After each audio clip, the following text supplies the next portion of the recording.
Қазақстан билігі естуші мемлекет тұжырымдамасын алға тартады. Президент, үкімет, прокуратура мен ұлттық қауіпсіздік комитетте дәл осы концепциямен жұмыс істейді. Bir қызығы, Алматы облысы Іле ауданы әкімдігі яки әкімі ешкімді естігісі келмейтін сияқты.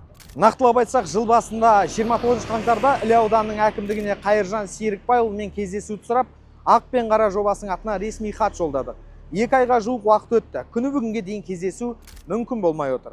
Бақ өкілдерін елеп ескермей отырған басшы қарапайым халықтың мұң-мұқтажына құлақ асам екен деген сұрақ туындайды. Өйткені бізге хабарласқан тұрғындар тіпті желіден әкімге сәлем жолдағандар да сөзімізге дәлел. Іле ауданының әкімі аса құрметті Қайыржан Серікбайұлы.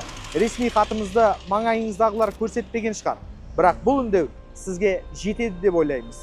Мақсатымыз тұқырту емес, мұқым елдің мұң-мұқтажын мінбердегілермен бірлесіп шешу. Құрметті Қайыржан Серікбайұлы, наурыздың соңына дейін күтеміз.